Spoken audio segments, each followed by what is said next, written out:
Hello my dear students.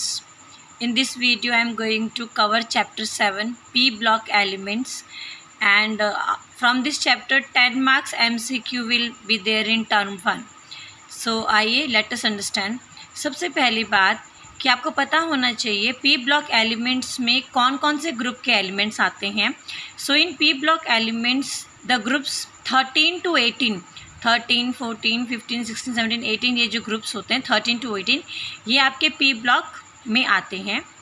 Secondly इनके जो valence shell के जो इलेक्ट्रॉन्स होते हैं या वैलेंस सेल का जो इलेक्ट्रॉनिक कन्फिग्रेशन है वो इस प्रकार है NS² NP 1 से 1-6 मतलब ये चेंज होता रहता है क्योंकि इसमें अलग अलग ग्रुप्स हैं 13 है 14 है 15 है लाइक दैट. तो इसमें इस तरीके से ये जो अलग अलग ग्रुप होगा 13 होगा मान लीजिए 15 होगा 13 14 होगा 15 होगा लाइक दैट. तो उन अलग अलग ग्रुप्स का जो लास्ट में वैलेंस सेल होता है इलेक्ट्रॉनिक कन्फिग्रेशन वो इस प्रकार से डिफ़र होगा. तो ये फार्मूला आपको आना चाहिए. नाउ ये जो थर्ड पॉइंट है इट इज़ वेरी इंपॉर्टेंट कि हीलियम एक यूनिक है. हीलियम इसमें यूनिक है क्योंकि इसका इलेक्ट्रॉनिक कन्फिग्रेशन है 1s².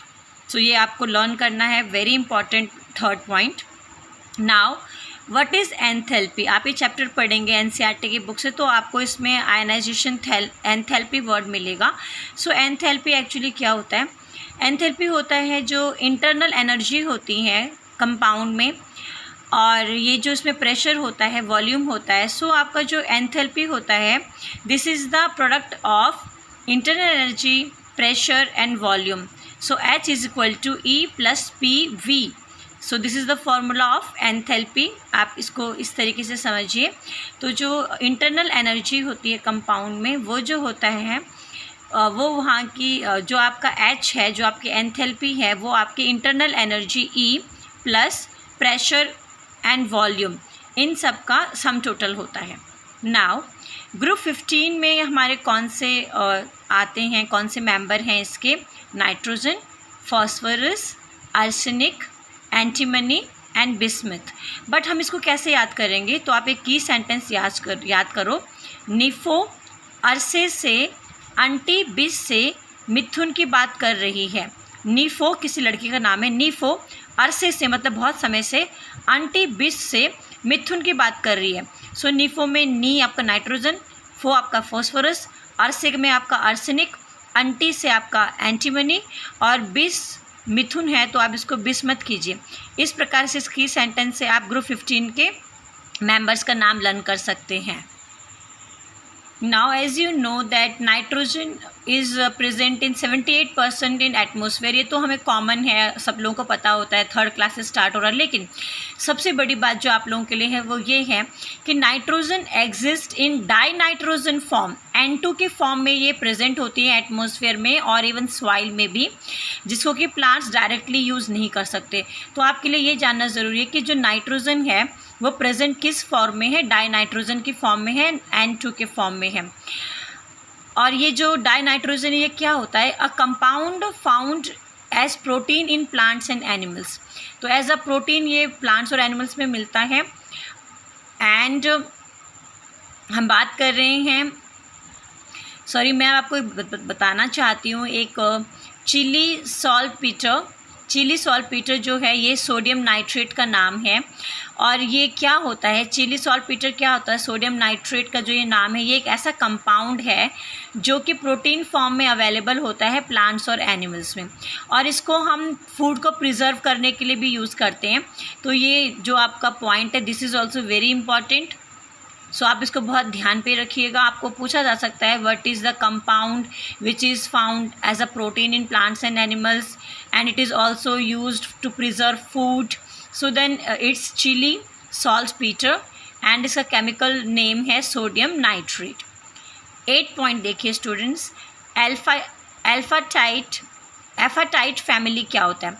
एफाटाइट फैमिली में जो है it's a group of isomorphous hexagonal phosphate minerals. So आपको एफाटाइट फैमिली का ये डेफिनेशन आना चाहिए कि ये इस ग्रुप में आइसोमॉर्फस हेक्सागोनल फॉस्फेट मिनरल्स होते हैं जैसे कि फ्लोरोएपेटाइट क्लोरोएपेटाइट and hydroxyl apatite.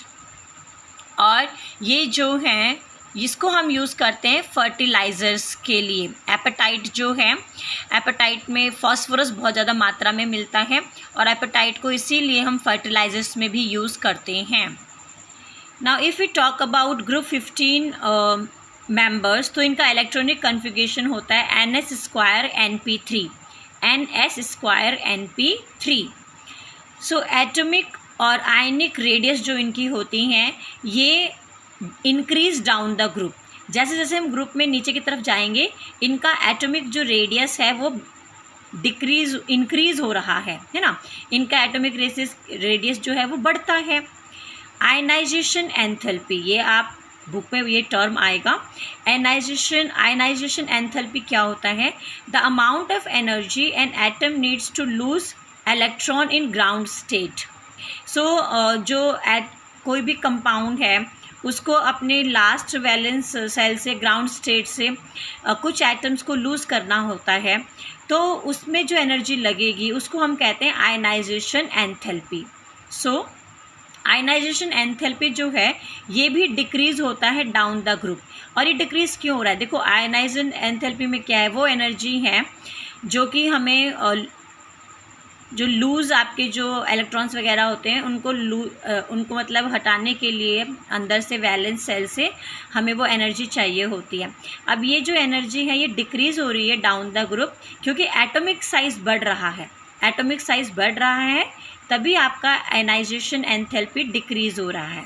Next, electronegativity की बात करें तो decrease as atomic size increase. जैसा कि आपको पता है एटॉमिक साइज़ इंक्रीज़ हो रहा है डाउन द ग्रुप, तो एटॉमिक साइज़ इंक्रीज़ होने से इलेक्ट्रोनेगेटिविटी डिक्रीज़ होगा और हमारा जो आयनाइजेशन एंथैल्पी है ये भी डिक्रीज़ होगा। अब हम फिज़िकल प्रॉपर्टीज़ की बात करते हैं ग्रुप 15 के जो ये मेंबर्स हैं। सबसे पहली बात, ये जो मेंबर्स हैं ये सभी हैं पॉली एटॉमिक। ये जो मेंबर्स हैं पॉली एटॉमिक, लेकिन एक बात जो बहुत ध्यान देना है दैट इज़ कि जो डाई नाइट्रोजन है वो डाई एटॉमिक गैस है और इसके अलावा जो सभी और आपके मेंबर्स हैं जैसे हमने आपको ऊपर बताया है, इसमें आपका नाइट्रोजन आया था, ठीक है, देन आपका फॉस्फोरस है, आर्सेनिक है, एंटीमनी है या बिस्मथ है, तो इसमें जो डाई नाइट्रोजन है वो डाई एटॉमिक गैस है और जो मेंबर्स हो जाएंगे ये सॉलिड है। नाउ मेटेलिक कैरेक्टर्स जो होते हैं वो अगर हम ग्रुप में नीचे की तरफ जाएंगे तो वो इंक्रीज़ होता है। नाउ जो नाइट्रोजन है, except nitrogen all are allotropy. Now allotropy क्या होता है? कोई भी एलिमेंट जब अलग अलग फॉर्म में एग्जिट होता है नेचर में तो हम उसको एलोट्रॉपी कहते हैं। सो लेकिन जो नाइट्रोजन है ये एलोट्रॉपिक नहीं है, except nitrogen all are allotropy. Nitrogen के अलावा जो और हैं वो एलोट्रॉपिक हैं बट नाइट्रोजन एलोट्रॉपिक नहीं है। और नाइट्रोजन है वो डाइनाइट्रोजन की फॉर्म में एटमॉस्फेयर में और लाइक सॉइल में, सैंड में मौजूद रहती है। So now if we talk कि ये जो हमारे ग्रुप 15 के जो मेंबर्स हैं ये किस स्टेट में अवेलेबल हैं, तो आप याद करो निफो नॉन मेटल है। निफो नॉन मेटल है मतलब नाइट्रोजन फॉस्फोरस जो है नॉन मेटल हैं। आर्सेनिक एंटी मेटोलाइड है। अरे आर्सेनिक एंटी मेटोलाइड है मतलब आर्सेनिक और एंटीमनी क्या है? मेटोलाइड हैं। बस मिथुन मेटल है। अरे किसने कहा? बस मिथुन मेटल है। किसने कहा? मतलब बिस्मथ जो है वो मेटल है। इस प्रकार आप इसको की सेंटेंसेस से याद कर सकते हैं स्टूडेंट्स।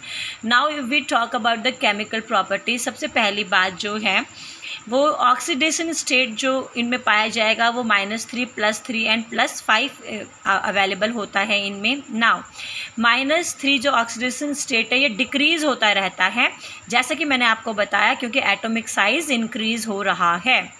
स्टेबिलिटी की अगर बात करते हैं -5 ऑक्सीडेशन स्टेट की तो ये भी डिक्रीज़ हो रही है down the group. Secondly stability of +5 oxidation जो ये भी डिक्रीज़ होता है डाउन द ग्रुप। लेकिन 5th पॉइंट देखो इम्पॉर्टेंट है, stability of +3 oxidation state increase हो रहा है। लेकिन इसका रीज़न क्या है? इसका रीज़न है presence of inert pair effect. Inert pair effect की वजह से जो +3 ऑक्सीडेशन स्टेट है, इसकी जो स्टेबिलिटी है ये इंक्रीज़ हो रही है। सो स्टूडेंट्स, ये आपका पार्ट 1 था पी ब्लॉक एलिमेंट्स का। God bless you.